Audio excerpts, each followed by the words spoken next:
آلکا و اصحابک یا محمد رسول اللہ صلی اللہ علیہ وآلہ وسلم۔ اللہ تعالیٰ دی حمد و ثنا تو بعد درود نبی پاک صلی اللہ علیہ وسلم دی بارگاہ دے اندر پیش کرنے تو بعد نہایت ہی واجب الاحترام معزز سامعین اکرام، السلام علیکم ورحمۃ اللہ وبرکاتہ۔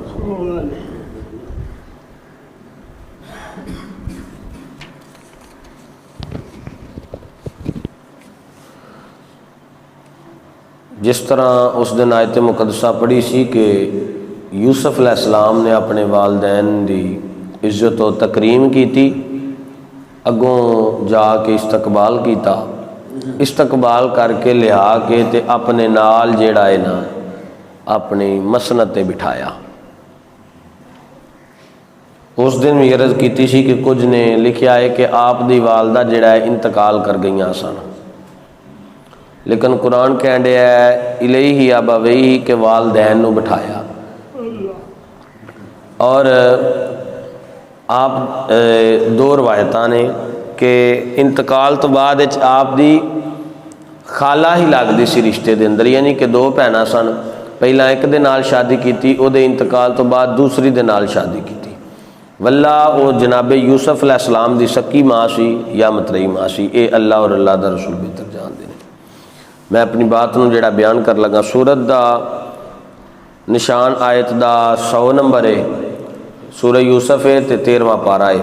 اللہ فرماندے نے وَرَفَعَ أَبَوَيْهِ، اور جدو شاہی دربار دے اندر پہنچے تے ہن شاہی دربار وچ جدو پہنچے نے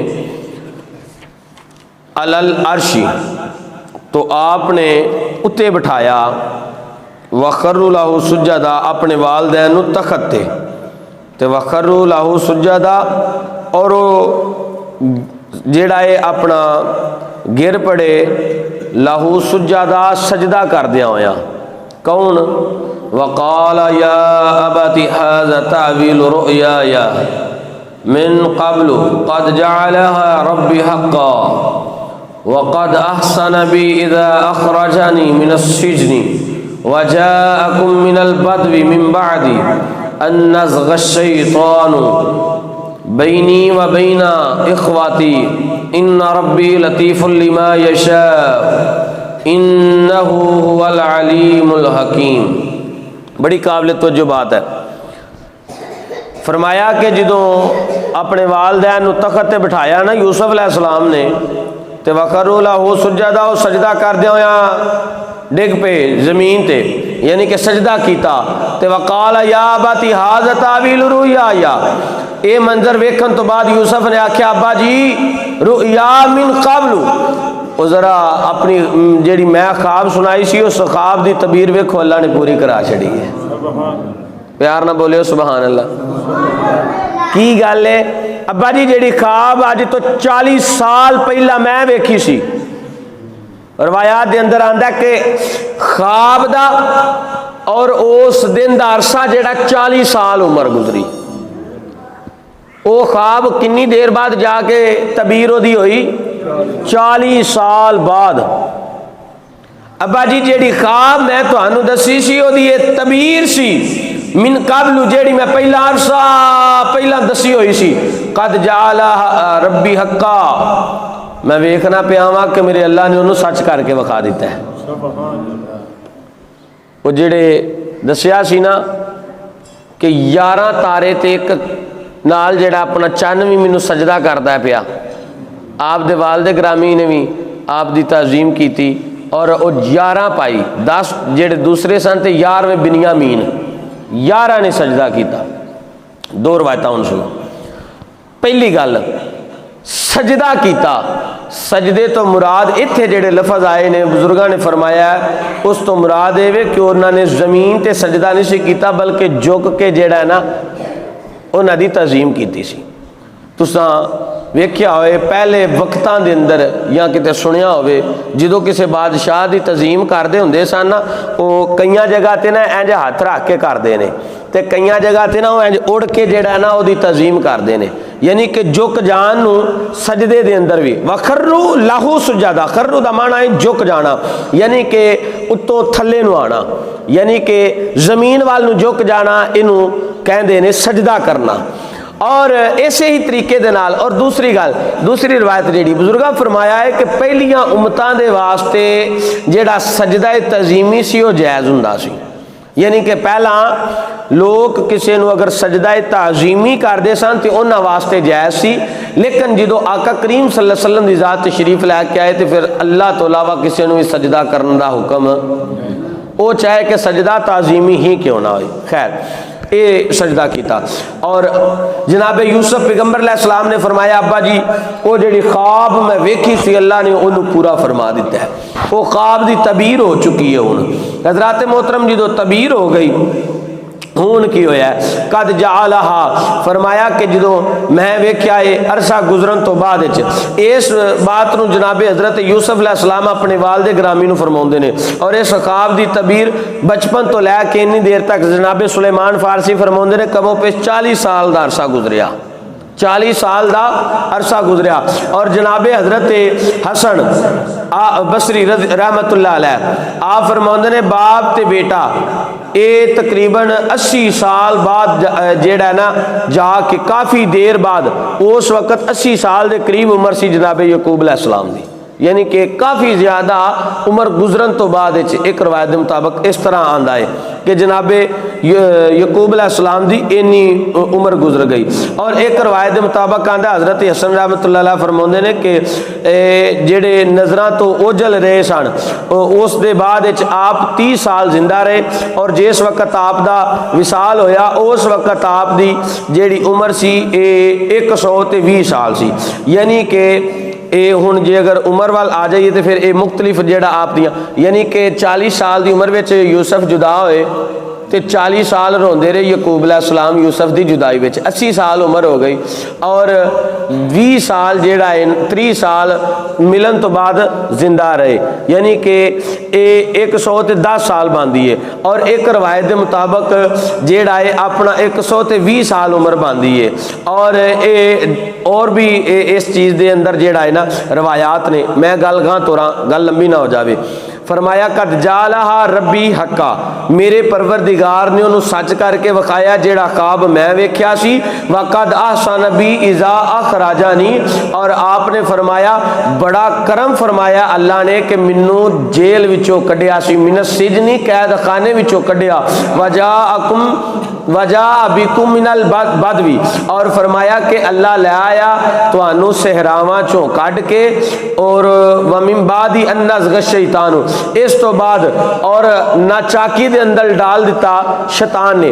یعنی کہ مختصر ترین گل جڑی سمجھا لگا وا کہ جناب یوسف علیہ السلام کہہ رہے نے شکر ہے دی ذات دا جن نے مینوں قید خانے چوں کڈ کے صحراواں چوں کڈ کے تے جناب اس تخت تے آندا ہے تے میرے بھائیاں اے نہیں کہا کہ مینوں کھوہ وچوں کڈیا قید خانے وچوں کہہ دیتا تاکہ بھراواں نوں شرمندگی بھی محسوس نہ ہوے گل دی, بھراواں نوں شرمندگی محسوس نہ ہوئے. نال اگلے جملے فرمائے ان نزغ الشیطان, یہ شیطان دے کام سن سارے, اے نہیں کیا میرے بھائیاں دے سن, کنہ دے کام سن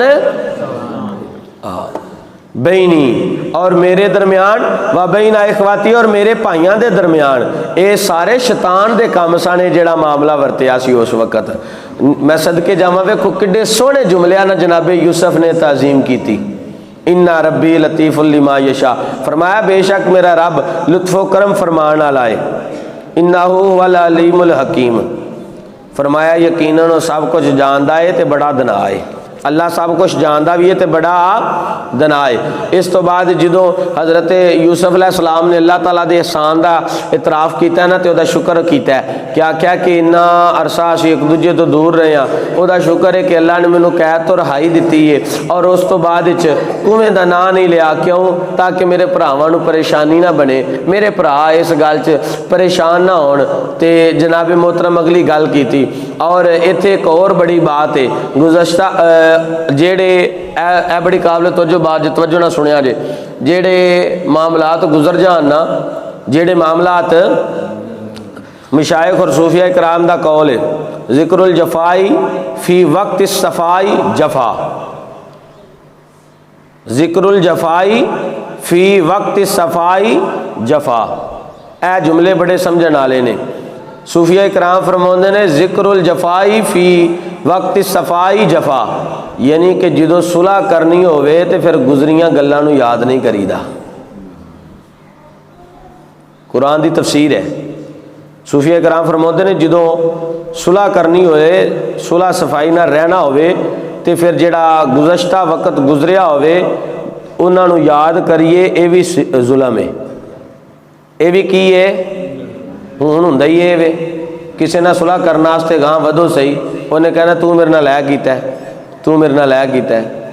میں ایک فیصلے چ بہ گیا، وہ بندہ مننے ہی نہ، وہ آکھے نہیں جی میں کرنی نہیں، انہوں نے یہ بھی زیادتیاں کیتیاں، انہوں نے یہ بھی، لیکن قرآن کی کہہ رہا ہے کہ جیڑا صوفیہ کرام کہہ رہے ہیں کہ جیڑا ایسا عمل بھی کرے، گزرے وقت نو دوبارہ یاد کرے صلح دے موقع دے اتنے آن کے، ہیں آپس سے مل جل کے رہن دے موقع تے آن کے کہے نہیں جی وہ ساڈے نال تے فلاں انج زیادتی ہوئی ہے، فرمایا وہ بھی کی کردا ہے، ظلم کردا ہے۔ میں ذمہ دار ہاں اپنی گل دا، کو منے نہ منے وہ اپنی موج ہے، میں کہڑا اتنے منانا آیا ہاں، میں تے گل دسن آیا۔ آقا کریم صلی اللہ علیہ وسلم نے فرمایا کہ لوگو میں تانوں اللہ دا پیغام سنان آیا، اللہ دا میں سنا کے ٹر چلا وا، تسی منو یا نہ منو اے معاملہ تہاڈا تے تہاڈے اللہ دا ہے۔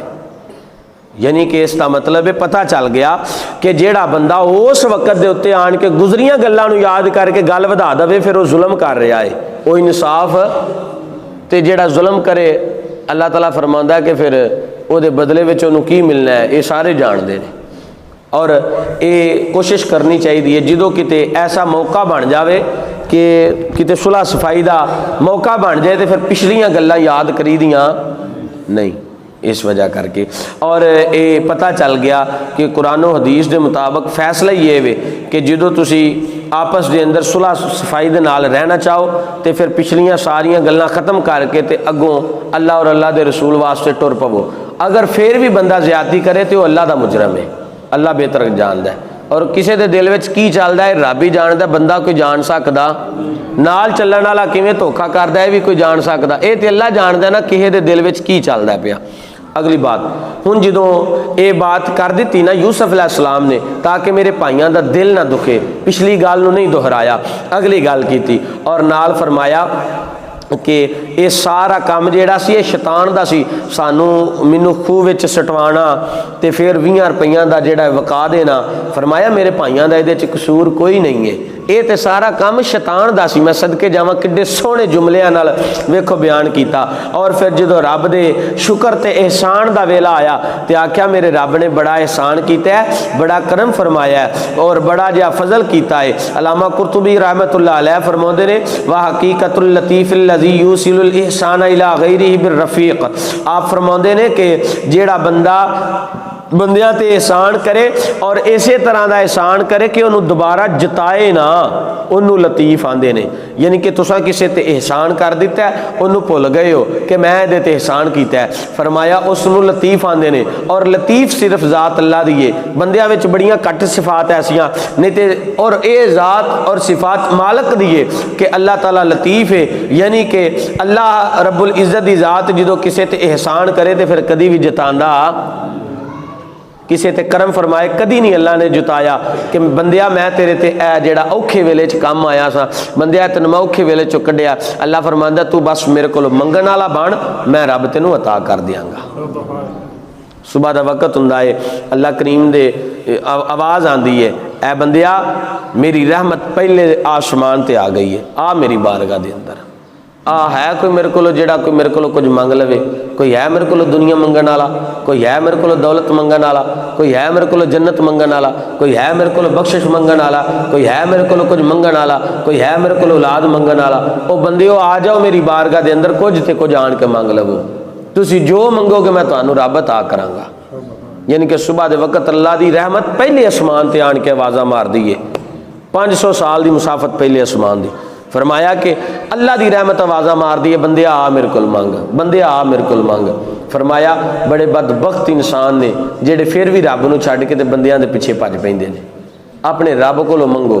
نبی صلی اللہ علیہ وسلم نے فرمایا بندیاں کولوں منگیے، سرکار دے فرمان دا مفہوم ہے، بندے ناراض ہو جاندے نے، پر रब को ना मंगीए तो अल्लाह नाराज़ होंदा है। यानी कि अल्लाह आंदा मेरे को मंगो तो वसीला मैं बनावांगा, मैं किवें देना है वो मैं जानना, तुसी इस गल नूं बेफिक्र हो जाओ और दुआ ये करया करो अल्लाह अपने मुहताज रखे, किसी की मुहताजी किसी ने भी ना पाए, किसी ने भी ना पाए। जेडे दुश्मन ने अल्लाह उन्होंने भी ना किसी की मुहताजी पाए। अल्लाह हर एक नूं अपना मुहताज रखे, अपनी जनाब चो रिजक दवे। आमीन बिजा।